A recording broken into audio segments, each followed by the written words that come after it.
Okay, let's go ahead and get started. It's wonderful to see everyone today, and I hope people are finding themselves in a festive mood, whether it's because of the upcoming holidays or because of the festival known as the World Cup for our friends in England and Brazil. Congratulations for still being in. For those of us from the US and Italy, we're very sad, but happy for you. So in the NDI universe, we'll continue to root for England and Brazil in particular. We have a full agenda today, and so I want to get right to it.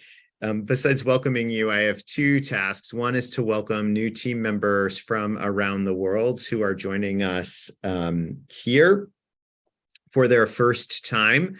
So I will list them all in order, and then please feel free to use the emoji of your choice to welcome them or applaud the old-fashioned way and use your sound.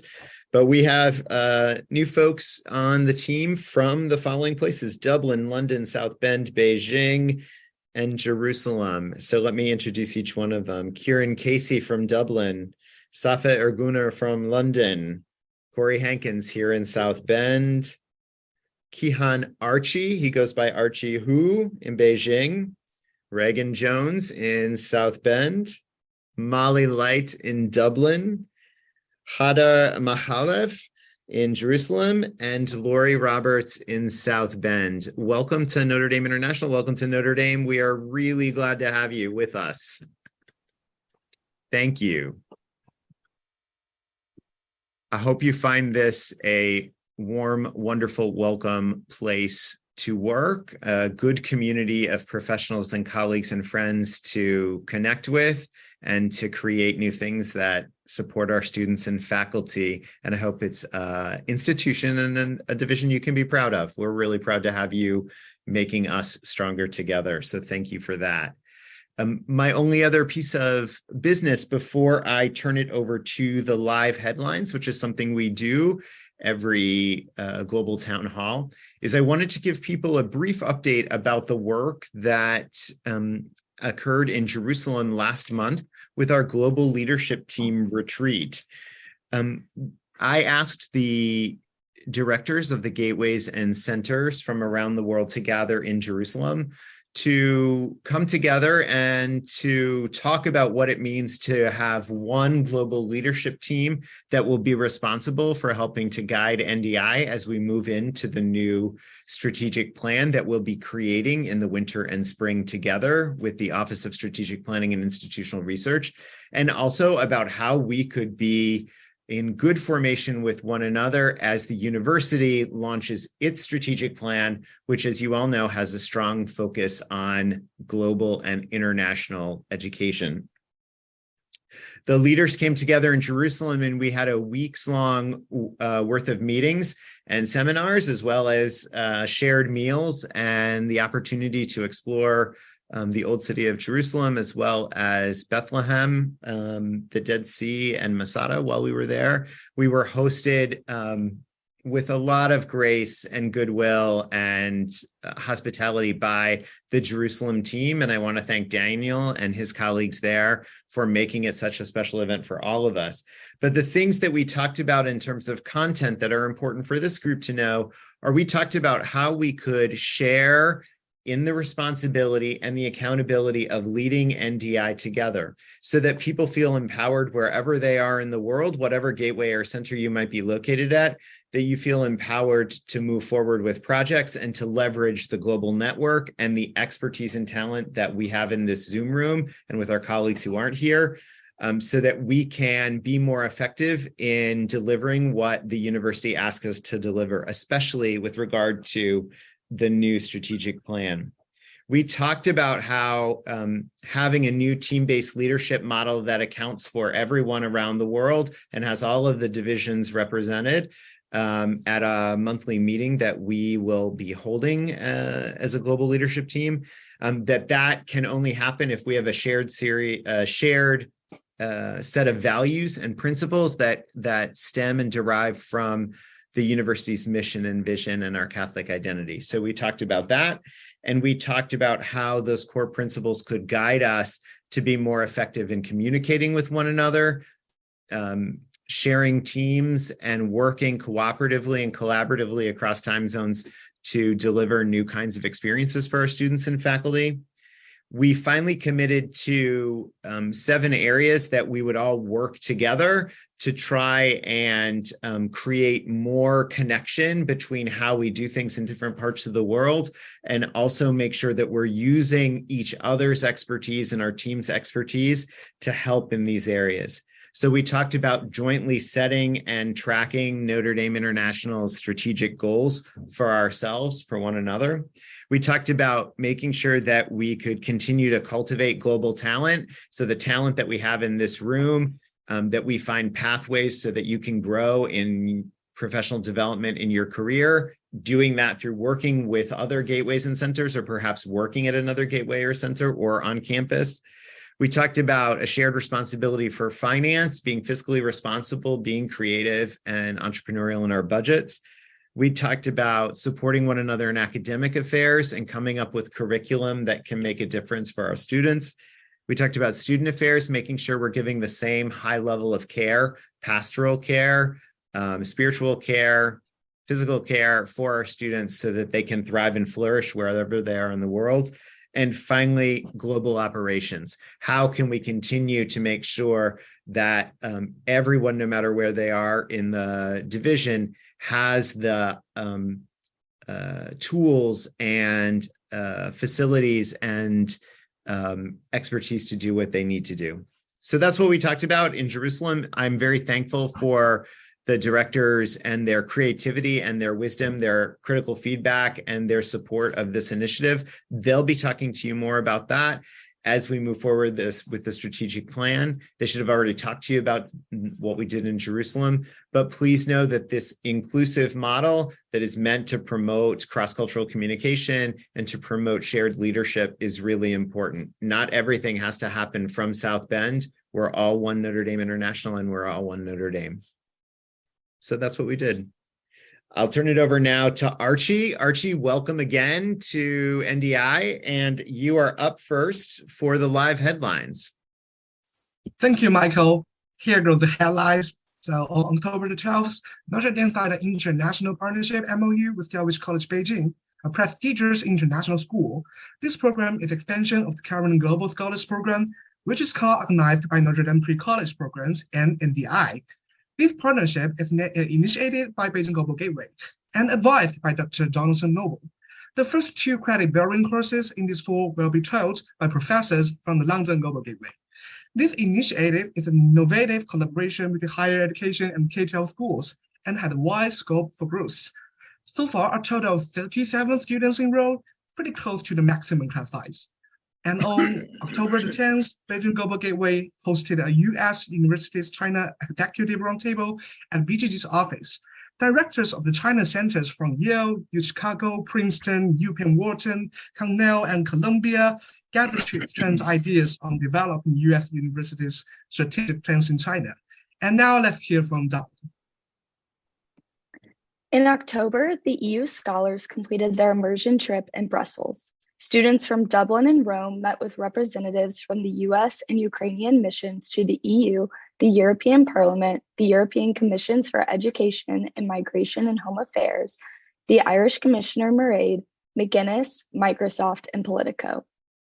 We are looking forward to making the EU Scholars Program a staple the fall semester for students across our European gateways and centers. In November, our internship program was featured on Nationwide, a show on RTE, while our interns stayed at 3 historically restored stone cottages owned by Joan Killian Gallagher, a St. Mary's alumna who generously hosts our interns each summer in her family's home place in County Longford. You can watch the feature on our Facebook page.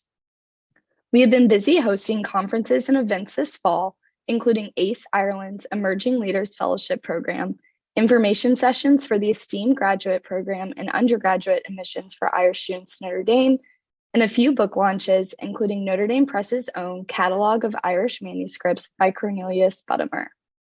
Last week, we are honored to host the newly elected See of Ostana, Irish poet Elaine Naculinan, for a celebration of her 80th birthday and the surprise publication of her collected works by the Gallery Press. The event was well attended with artists and writers from Ireland, India, Brazil, the UK, the US, and Canada. We will be releasing some videos of Elaine reading her poetry at the event on our YouTube and across Dublin social media channels. The Global Engagement Programs team is up next. Hello, everyone. As the fall semester winds down, we are already looking forward to welcoming 52 new exchange and ASAP students for the spring semester, including 18 Ukrainian students as part of the President's initiative to support the students and scholars of the Ukrainian Catholic University. In total, we will have 76 students on campus next semester, which is one of our largest cohorts yet. We are also looking ahead to warmer temperatures and more sunlight in the summer of 2023 for our two signature summer programs, ILED for international high schoolers and iSure for international undergraduate researchers. We are eager to implement a new curriculum for ILED to more closely align with the university's mission and to empower ILED participants to become a force for good in their own communities.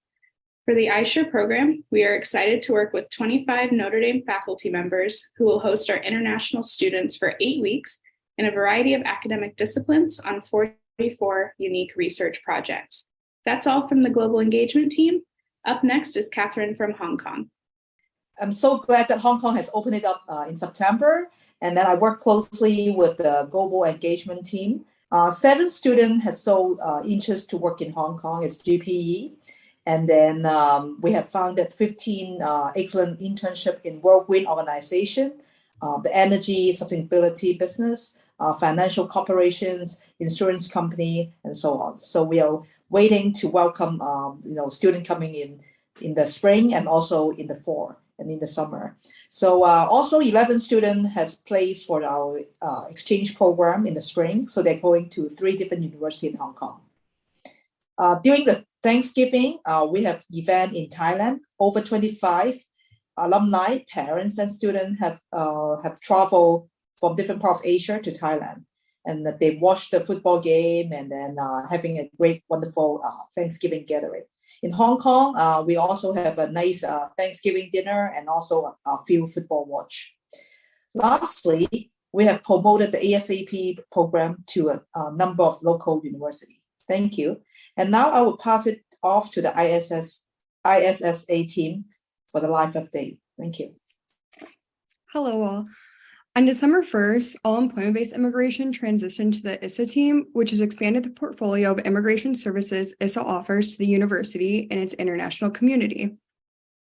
This builds on transitions made earlier this year when ISSA took on the immigration request form process, which is required for all academic units, bringing international visitors, faculty, researchers, and staff to campus.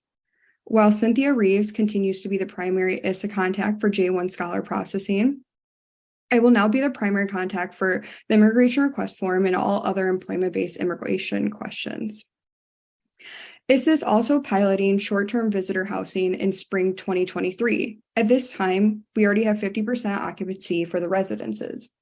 It's all part of our commitment to developing robust infrastructure of support to our international employee and scholar services, and we look forward to making more announcements in the coming months. Jerusalem is up next.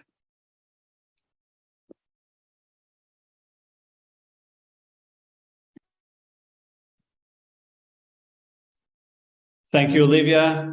Greetings from Jerusalem. I'm very pleased to be with you today. I'm Emil Haloun, and I've been appointed newly for the position of the Director of Strategic Initiatives at the University of Notre Dame in Jerusalem. I'd like to share with you the latest updates from our campus. We celebrated Thanksgiving together with over 70 students, local staff, and partners from the local community. And later that evening, we launched also the first episode of the Jerusalem Talks in D, a live podcast series featuring discussions between UNDT faculty and local academics and intellectuals. Stay tuned for the release of our first episode. Secondly, as Dr. Michael Peppinger mentioned, we were honored to host NDI's 2022 Global Retreat last month. Thanks to everyone who was able to make it from around the world and from the main campus. The retreats, discussions were engaging and fruitful.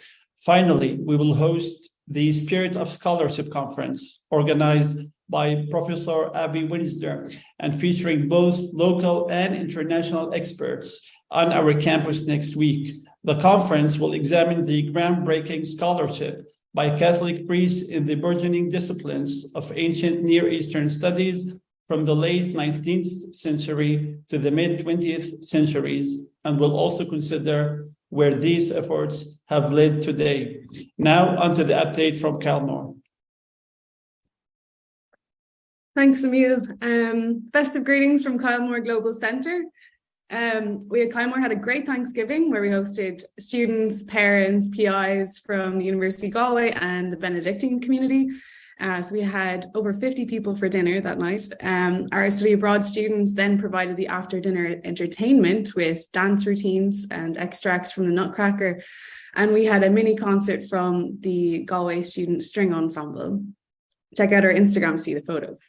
Our Spring 23 cohort of students will be arriving the 3rd of January, and we can't wait to welcome them.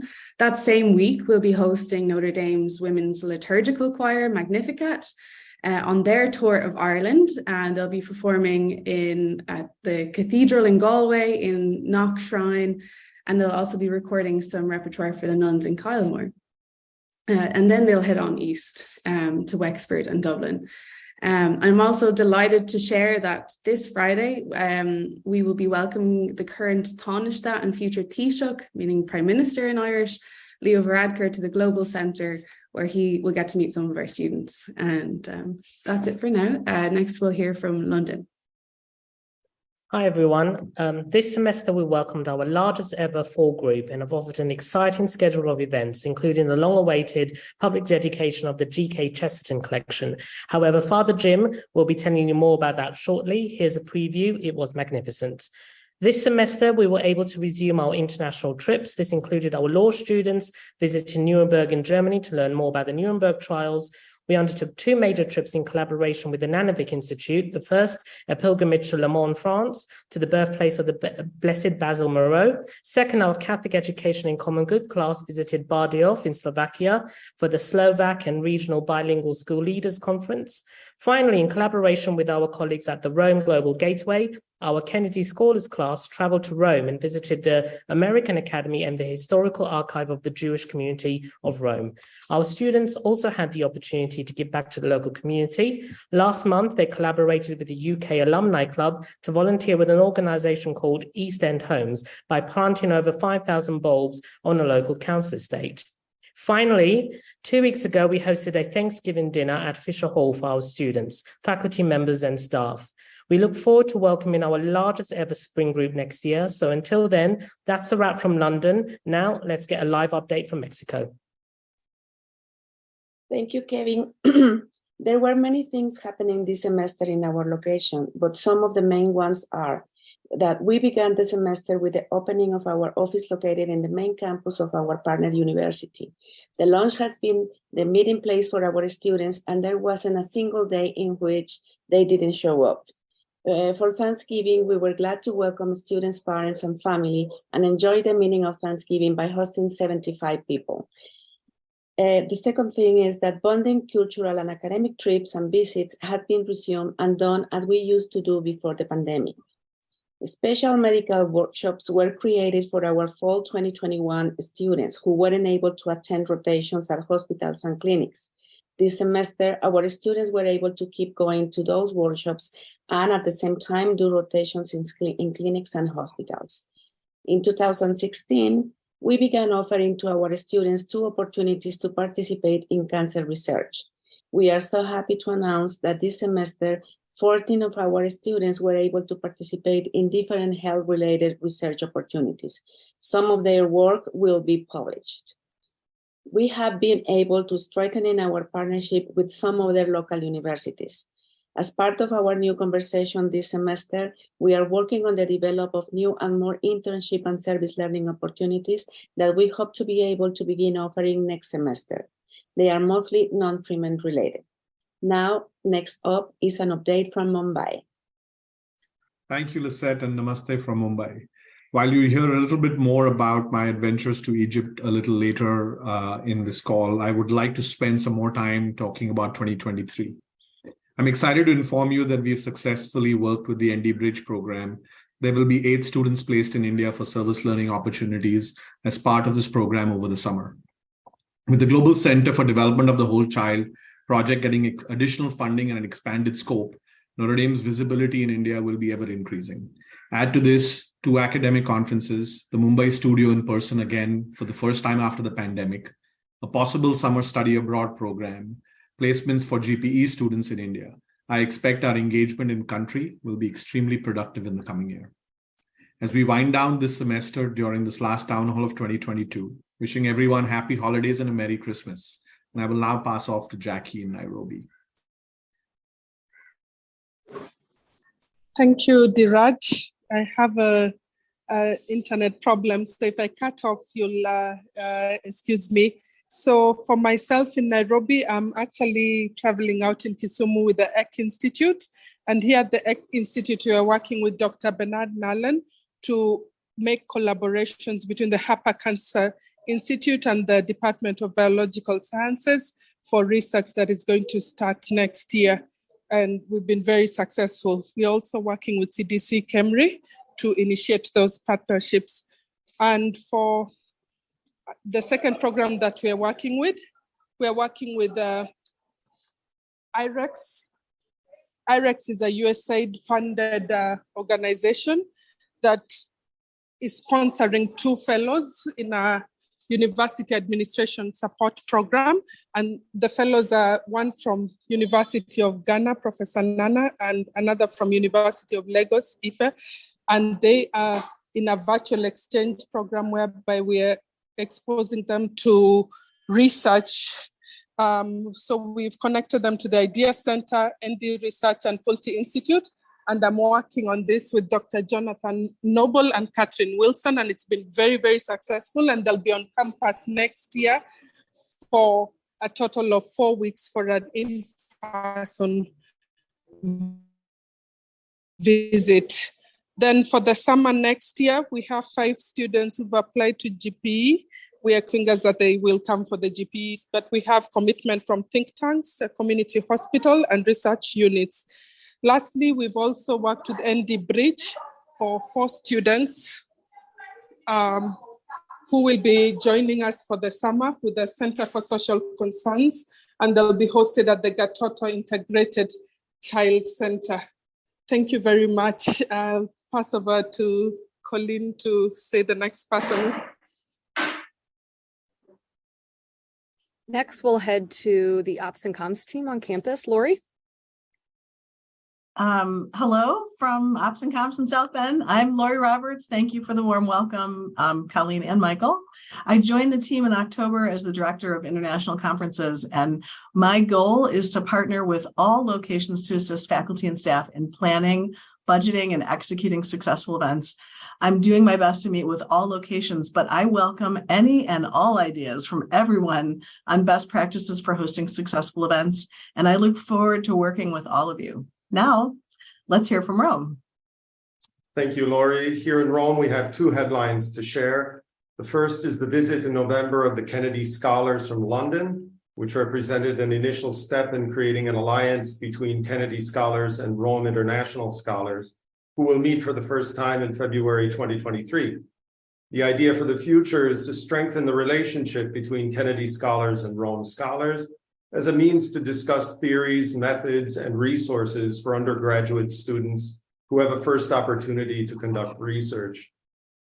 The second item I'm pleased to announce is the new Rome Summer Seminars on Religion and Global Politics, a 2-week program for graduate students, scholars, and practitioners working at the crossroads of religion and global politics, which is designed to draw on the unique religious and geopolitical resources of Rome. The seminars aspire to become a hub for innovative reflection on religion and politics, and to form a new network of scholars and leaders equipped with the religious knowledge, academic training, and policy expertise to effectively engage major debates on religion and global affairs. That's all from Rome. Next, we'll hear from Santiago. Hi, everybody. The Santiago Global Center recently welcomed the MBA Motorway program from the Mendoza School of Business with a cohort of 21 students who stayed here from October the 24th through December the 7th. We assisted this program, giving cultural and historical context to their experience. Another interesting and promising project in which we've been involved is the development of a training for principals and directors of Catholic schools here in Chile. This replicates a program already running successfully in Ireland and Great Britain. So far, many contacts have been made in Chile to help the funding and implementation of this initiative. The program for Chile has been led by Jonathan Noble, Steve Reifenberg, and TJ D'Agostino, as well as by the ICE department and the IEI, also from Notre Dame, in collaboration with the University of Alberto Hurtado and Professor Anita Celis from UC Chile, and it is expected to be launched in 2024. Also, our director, Esteban Montes, was invited by Dean Trish Quilligan and the leadership team of chairs and associates from the School of Engineering to participate in the first encounters and conversations between the new deans of engineering at both UC Chile and Notre Dame. This is an important step to strengthen and further develop the already long-lasting relationship between the two schools of engineering. Additionally, a new cohort of 3 Chilean undergrad students will attend MD from January through March 2023 to do research. This is the third cohort of students UC Chile sends to MD for the winter research program. We will now get a live update from Sao Paulo. Hello, everyone. So São Paulo Global Center participated in a webinar and a roundtable, presential roundtable with Kellogg in partnership with Kellogg Institute in a series Brazil Today that is in the YouTube that you can see it. We also organize information session for the engineering school to Education USA centers in Brazil and the public in general. São Paulo Global Center was on campus for the Study Abroad Week, and I participated in pre-departure orientation and talked to students, to the semester students. Also, I had meetings with different departments and schools to set some future projects. São Paulo Global Center, we received 5 semester students for the spring semester, and 25 students have been already accepted for the study abroad, summer study abroad program in Brazil, and 4 or 5 GP students will come to Brazil. I participated in the pre-retreat meetings and the retreat in Jerusalem. That was really nice to see my colleagues from all over the world and, you know, to work in this strategic plan with Michael for NDI. I have been helping to place students for internships in Brazil for the students for GPE, the semester students, and all Brazilian students that are coming for the summer. I also offer a training recruitment, and I'm helping to organize the visit of 4 faculty from Pontifical University of São Paulo that will be coming to Notre Dame during the spring semester. I also helped to organize the law school to participate in a webinar, LLM webinar with Education USA in Brazil. And I have been promoting NDI summer programs. I led, ISURE, ASAP, all the programs that NDI has. And also I'm helping to organize the Latin America Alumni Association meeting in Panama for that's going to happen in March. So next up, study abroad team. Thank you. Hello, everyone. On behalf of the Study Abroad team, I'm happy to share our updates with you. First, we would like to highlight that we had record number of summer applications. However, 4 summer 2023 study abroad programs are still accepting applications until January 21st. It's Mumbai, Santiago, Jerusalem, and Uganda. Second, after a successful study abroad week, the 2023-2024 semester applications also saw a record number of applications. The study abroad team members are currently busy with summer and semester file reading. As the team is wrapping up this semester, we want to thank everyone for a very busy and wonderful semester. We wish you a happy holiday season wherever you are in the world. Now let's hear from Jonathan Noble for the Global Innovations team. Thank you, Brigitte. Thank you, Ops team, for this wonderful platform to connect with everyone around the world. It is such a joy to be with everyone. With Michael's leadership and provost office guidance, the global innovation team has been established and is emerging on the South Bend campus to advance research, scholarship, and academic programs in collaboration with internal and external partners, working closely with NDI's global leadership team, functional teams, and regional faculty advisory committees. The team includes Geraldine Meehan and Catherine Wilson, and applications have been received for 2 positions, Director of Academic Strategy and Partnerships and a Senior Administrative Assistant.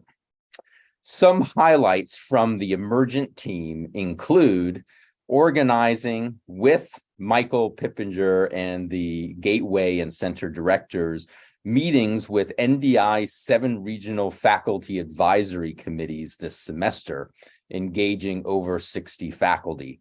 These meetings have focused on academic strategy in addition to discussing and engaging new academic initiatives.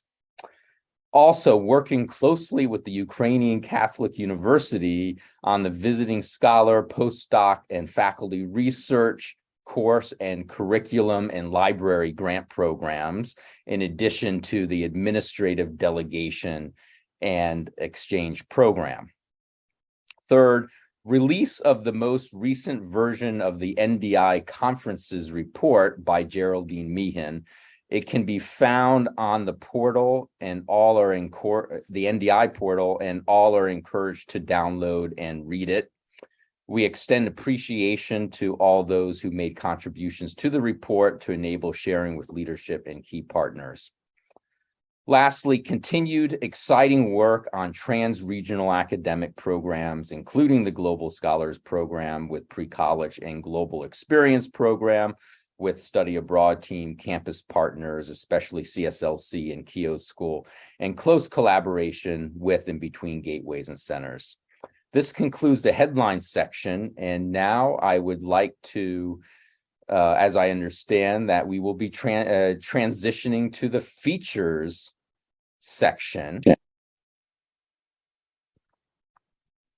And I have a brief intro before Lisa and Dhiraj will share their presentation with everyone. The University of Notre Dame, a number of years ago, was granted observer status by the United Nations for the United Nations Climate Change Conferences. For a number of years, Notre Dame Research and the Environmental Change Initiative led the university's engagement with the conferences. And this year, NDI was invited to attend to help the university design a strategy for engagement with the United Nations Climate Change Conferences. Especially given the ways in which Dhiraj and Lisa have been focused on advancing the visibility, impact, and programs of Notre Dame sustainability related research in Asia and Europe, as well as the world more broadly, they attended COP27 on behalf of the university, and we are working together to imagine a strategy for expanding the university's engagement with the United Nations Climate Change Conferences in the future. Let's hear more about their participation in COP27, held from November 6th to November 20th in Sharm el-Sheikh, Egypt. Thanks, Jonathan. And I think on behalf of Dhiraj, I just want to once again thank you and Michael for the opportunity for us to participate in this amazing experience. The most recent 27th Conference of Parties, which is called COP27, took place under the presidency of the Egyptian Minister for Foreign Affairs, with more than 92 heads of state delegates that were represented from 190 countries. It was the first climate summit held in Africa since 2016. COPs are the biggest and most important annual climate-related conferences that are held annually and globally. With over 45,000 delegates, the physical space of COP27 was massive. On the ground, it was a maze with 156 pavilions, dozens of event spaces, meeting spaces or rooms, and large plenary rooms. Each of the 156 pavilions hold on average about 5 events a day. And to this event, add this to events in the plenary and event spaces, there are literally over 1,000 events and panels or talks that you can potentially participate in any given day. So this conference began with the World Leader Summit in the first week, which was held over 2 days of the conference, of which I attended. The summit convened 6 high-level roundtable discussions that highlighted solutions on themes including food security, vulnerable communities, and just transition, all with an aim to chart a path to overcome climate changes and challenges, and to find ways to provide finance, resources, and tools to effectively deliver climate action at a scale. Most government representatives attend COP to announce climate-related policies and attend plenary, bilateral, and multilateral negotiations, which will guide global climate policy for years to come.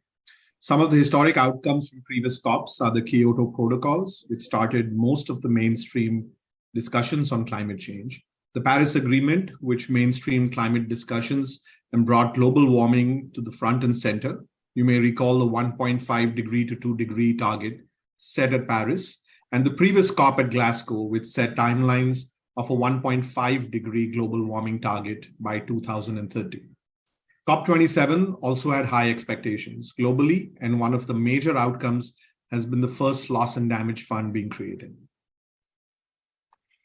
To make our COP experience valuable and strategic, both Diraj and I chose themes that were of interest to us and based on work that we had previously coordinated.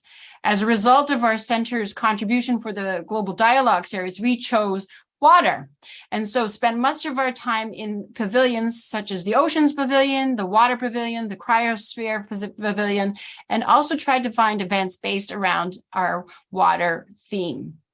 We also used our time at COP to attend other side events, which included government announcements, policy discussions, and to better understand the future role that Notre Dame and NDI could possibly consider.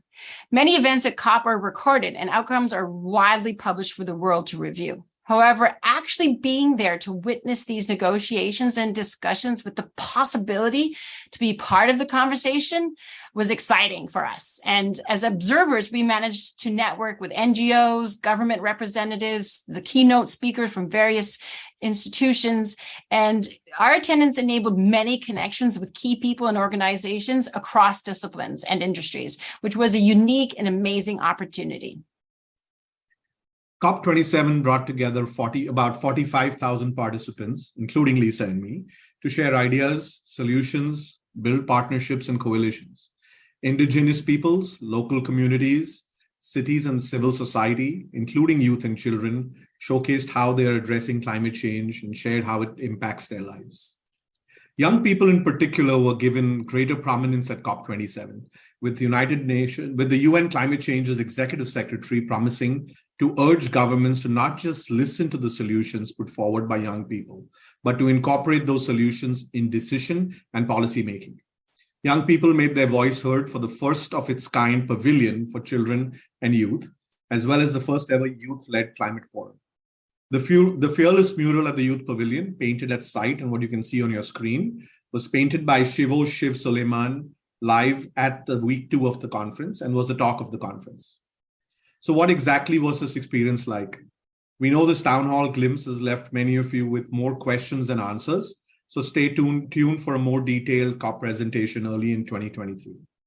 That wraps up our portion. Now let's hand it off to Father Jim in London to talk about last month's Chesterton event.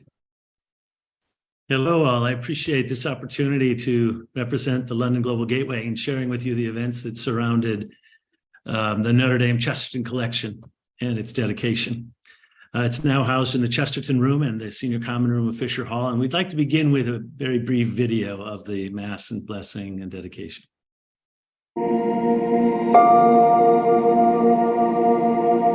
It is with great pleasure that we arrive at this moment in the history of the University of Notre Dame's presence in London. By God's grace, we gather today to bless and dedicate this collection of aspects of the work and world of G.K. Chesterton.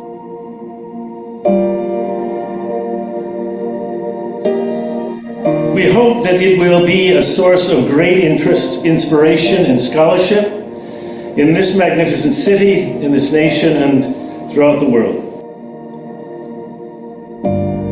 Almighty God, giver of life and font of wisdom, we gather today to give you thanks for the life and work of G.K. Chesterton and the remarkable dedication and commitment of Mr. Aidan Mackey in compiling this fine collection. May the work of Mr. Mackey, Caldecott family, and the Chesterton Library Trust live on in the work of the Notre Dame Chesterton Collection. May Notre Dame's commitment to educating hearts and minds be furthered by this collection, and may the writings and life of G.K. Chesterton serve as a witness to faith and hope. Send your blessing upon this Notre Dame Chesterton collection. May it inspire excellent scholarship, deepen wisdom, and prove a source for good in the world. Bless also those who will work and study here. Strengthen their zeal and renew their commitment to making you known, loved, and served, so that through the work of this collection, the London Global Gateway and the University of Notre Dame, your kingdom may be advanced. And we ask your blessing in the name of the Father, and the Son, and the Holy Spirit. Amen. That day, October 27th, was a big day here. Before the Mass, we had a gathering of our board, and before that, a lunch with students, and you'll see that in the photo here. Both undergraduate and law students gathered for a lovely meal with a number of officers from the university, including Michael Pippinger, and clearly Father John. It was a lively, lovely conversation about the student experience in London, and it was a rare opportunity, I think, for Father John to learn about the goings-on in London and the opportunity for our students to study internationally. As for the collection, we're particularly proud and honored to house this collection here at our London Global Gateway, not only because Chesterton is revered as the premier English Catholic intellectual of the 20th century, but because of his personal connections to the University of Notre Dame, about which many people do not know. Chesterton was invited to campus as a visiting professor in the fall of 1930, and by Reverend Charles O'Donnell, a Holy Cross priest and the 11th president of the university. Father O'Donnell wanted to raise the academic prestige of his humble Catholic university by inviting the most widely known Catholic intellectual of the age. Gilbert and his wife Frances, along with Dorothy Collins, spent 6 weeks in a small house near campus. He gave public lectures each evening and filled Washington Hall, giving 18 lectures on Victorian literature and 18 lectures on Victorian politics, and apparently without the use of a single note. During his period at Notre Dame, Chesterton was in attendance for the dedication of Knute Rockne's new Notre Dame Stadium on October 10th, 1930. It was after this game that he wrote the poem, The Arena, that contrasts the gladiators of old with the young football players. The modern athletes he wrote represent youth untroubled, youth untortured, hateless war, and harmless mirth, and partake of a holier bread in a happier circus. One Notre Dame professor said it was the most mystical approach to football ever taken. On November 5th, 1930, in the waning days of his time at Notre Dame, Chesterton was given an honorary degree by Father O'Donnell, which is widely reported in the national press at the time. And it was the first honorary degree that Notre Dame gave outside of its commencement ceremony. Maisie Ward writes in her 1943 biography, 7 years after Chesterton's death, of Chesterton when she says, when he was invited to Notre Dame, he didn't know where it was exactly, but with a name like that, even if it were in the mountains on the moon, I should be very at home. As for the events of the dedication weekend, in late October, Father John Jenkins presided at that opening mass, as you saw, at St. Patrick's Parish in Soho, and then dedicated and blessed the collection in Fisher Hall. Tours were given of various aspects of the collection in rooms throughout Fisher Hall, and you can see that here when they proceeded throughout the building to see different aspects of the collection. We then proceeded to the Royal Horse Guards Hotel for a reception and dinner.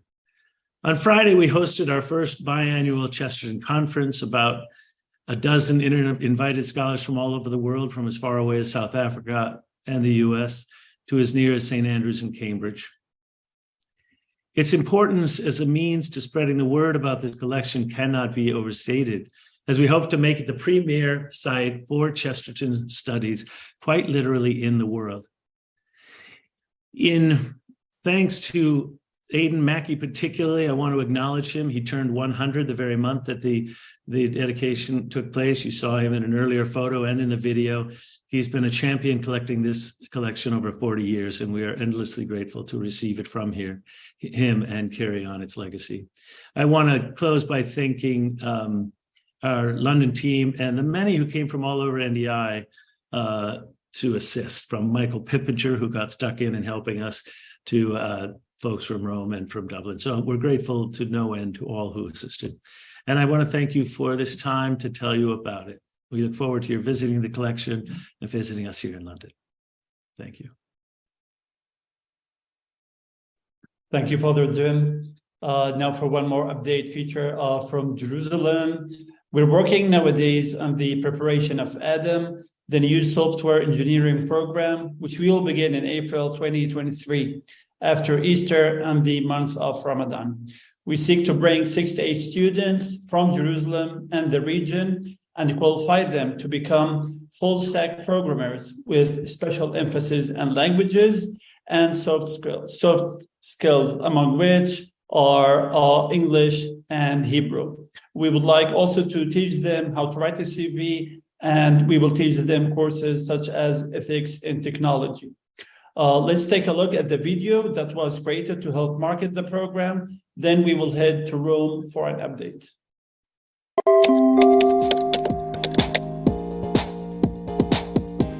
The University of Notre Dame at Tantor, one of the global gateways at the University of Notre Dame, is launching a unique certificate program in computer coding at one of the hidden beauties of Jerusalem, the Tantor campus. We want our participants to learn and to acquire all the skills they need in order to become professional, strong, full-stack developers. But at the same time, we also want them to remember that they're humans, that there's something on top of that. Join Adam and receive a certificate of completion from a leading American university. Acquire full-stack developer skills using cutting-edge techniques. Master Hebrew and boost your foreign language skills. Grow through a variety of modules with Notre Dame faculty and land a job in the high-tech industry, all in 2 years. I think it is probably the first program that is offered in East Jerusalem that is as scalable as this program is, that is as well connected to the industry as this program is, and that will basically equip people with so much skills. Adam offers professional mentorship, hackathons, and industry workshops, all leading to the prospect of a secure job after graduation. Best of all, no experience is needed. But it takes them with that zero know-how, basically, and equips them within 2 years to become full-stack developers. Applications are now open. Apply now to gain training that could land you a highly paid career in software engineering. Visit jerusalem.nd.edu/Adam for more information and to apply today.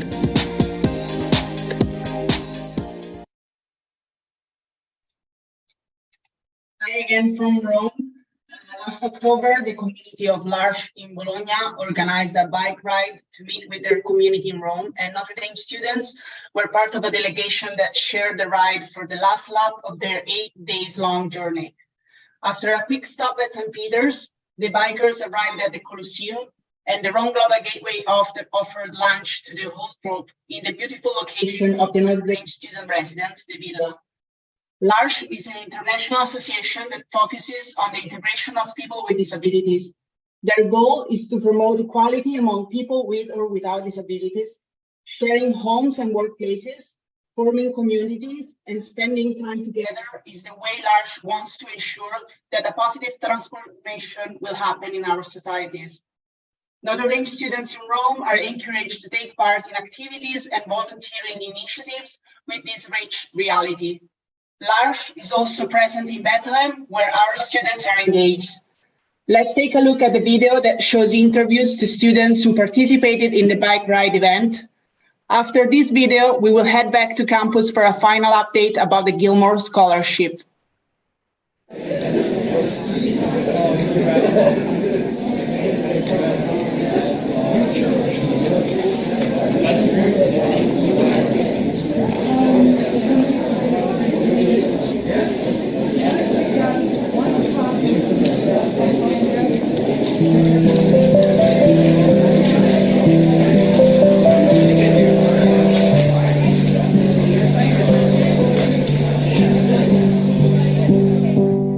I thought it'd be a great opportunity to, one, get out and about in Rome, and two, actively interact with a community that I'm not usually, I don't usually spend a lot of time with or have a lot of experience with, and so I thought it was very educational and an all-around great experience.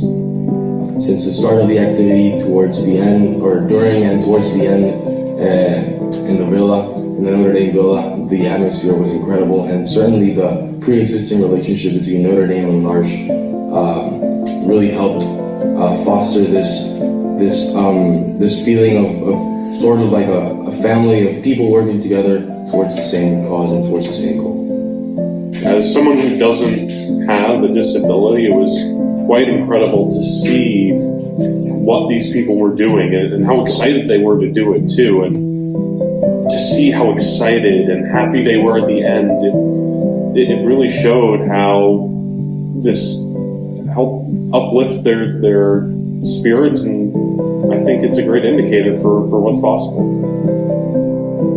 My favorite part was being on the trail. Besides it being a beautiful day, it was awesome to get to ride next to this group of people who were just giving it their all, and the people who were supporting them as well were really inspiring, and the atmosphere that was created on the trail was something I don't think I've really experienced, and it was great to be a part of that. It was inspiring for me, and I'd love to do it again sometime.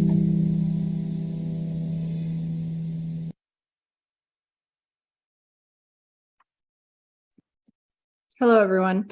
Last year, the University of Notre Dame was recognized by the U.S. Department of State's Bureau of Educational and Cultural Affairs as the top producer of Gilman Scholars over the past 20 years.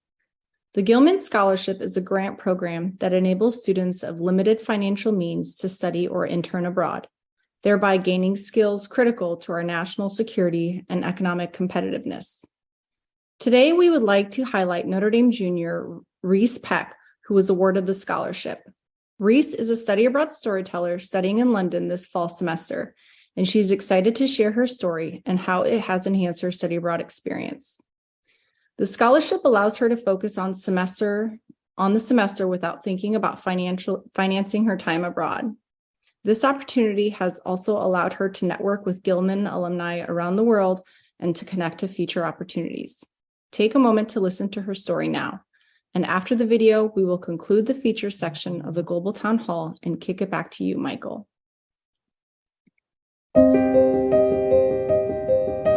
Hi, my name is Reese Peck. I'm a Gilman recipient, and I'm currently studying abroad at the Notre Dame London Global Gateway. The Gilman Scholarship is a scholarship run by the State Department, and it basically just gives students who are studying or interning abroad the financial means to do so. They also encourage cultural learning and development and just being out and about in the world and representing the best of American citizens.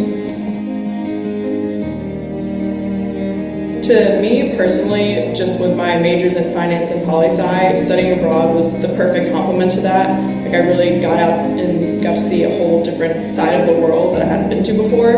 As this was my first time just being in Europe, being in London, and getting to live here for 4 months. It's it's just been invaluable to my academic experiences. Just the pure size of London and like all the different cultures and boroughs that I've been able to get into. There's so much to explore in London, like no part is the same. You can find a different piece of yourself in different parts of London, which I really like. The impact that Gilman has had on me in general has just been like, it allowed me to enjoy my time abroad instead of having like a constant worry of like financial situation, just being able to have that freedom to actually enjoy my study abroad experience and live in the moment. I would 100% recommend applying to the scholarship if you're eligible, because honestly, you have nothing to lose and everything to gain. You just have the whole world waiting for you when you go abroad, so it's awesome. Gilman has just given me that freedom to not worry about my finances, and it's just like all I could ask for.